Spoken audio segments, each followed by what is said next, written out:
Hello, welcome to my quick review of the Spark Models Peugeot 208 Pikes Peak as driven by Sebastian Loeb, one of the greatest rally drivers of all time, and he likes to try his hand at other Formula 2.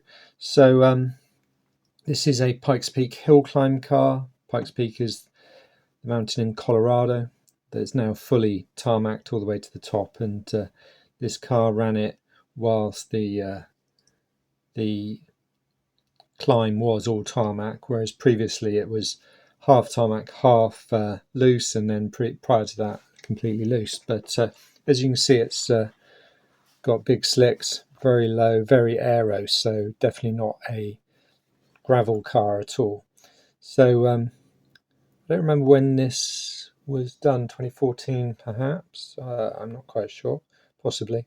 So anyway, and he set the hill record at the time, the overall hill record, and I think it's still the fastest hill record for an internal combustion car. Now, speaking of internal combustion, this car actually has a development of the engine that's in my car. I have a Citroen C6 3-litre petrol V6, and this has that same Peugeot ES9JA or something, I think it's called, 3-litre V6 engine, but here it's turbocharged. No doubt it's got forged internals on this one, etc. So it's putting out something like 700 horsepower or more, whereas standard it's 210 horsepower. So anyway, now basically this is a Group C mid-engine car to some degree, but with a silhouette Formula type body on it of a Peugeot 208 hatchback, 3-door hatchback. So you can see it's got fairly sizable Venturis on the bottom, not a great deal of underside detail there, and a big rear wing and a big front splitter. So of course, as you go up to altitude, you're going to get reduced downforce because there's less air to push you down to the ground. So always a compromise with this type of car. But anyway, looking at the model, I do like the wheel detail here with the tyre, the Michelin tyres. Very, very nice, and the colour representation of that metallic blue looks good. Now, as per the real car, it's just stickers, so there were no headlights on this car in reality. So of course they've just got painted on headlights effectively. Now, you can probably see it there, but this finish there isn't that good. I suspect this is sticker, whereas this is paint, and on the roof it appears to be paint as well. So yeah, that's definitely some kind of sticker. Okay, and it has a, I can't tell if that's a raised badge or not, probably not. I mean, looking at it, you'd say it was a raised badge. Anyway, good detail on this car. Of course, the Peugeot Motorsport colour scheme mixed with the Red Bull and Total. Red Bull seem to get themselves everywhere. So I guess that's a tow hook, but I don't really know what that's for. Anyway, there isn't a corresponding one on the other side, which is fine.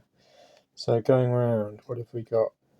I guess that's Seb L. I'm not sure. Maybe that's short for Sebastian Loeb. Anyway, I'm not sure. Nice exhaust vent detail down here. Nice carbon fibre B pillar there. But still, they've got the chrome off the production car, and the chrome on the radiator grille too. So it's nice that they take over from the production car, but of course this is much wider. But excellent detail. Roof bonnet clips there. Very happy no rear view mirrors on this car, of course, because you don't need to see behind you when you're racing the clock. So yeah, look at those Venturis. They really show up well from behind, don't they?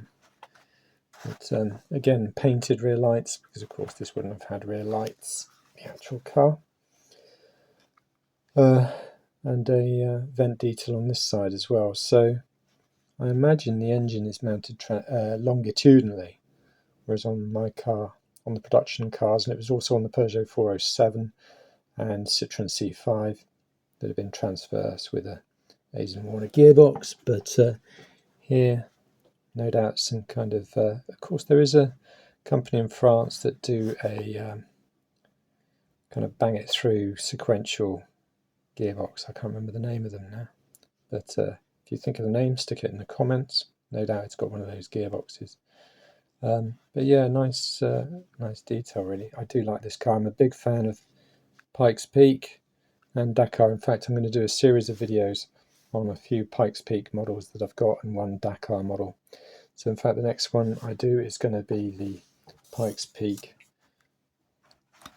Peugeot 405. So of course that is a bit more Peugeot history on this this climb.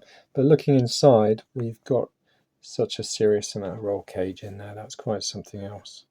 You can see the steering wheel there on a steering wheel there on a bracket, and yeah, space frame. So I don't know how much of this car is space frame and how much is carbon fibre. So because it obviously doesn't have the tiny cockpit of a Le Mans car, but probably the floor is anyway. But yeah, excellent model. Very happy with this. Cost around £50.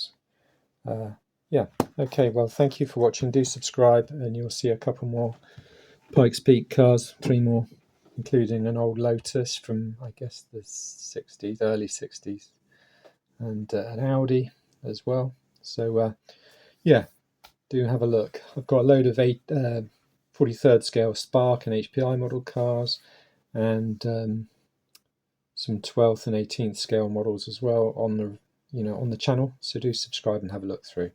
Thanks for watching.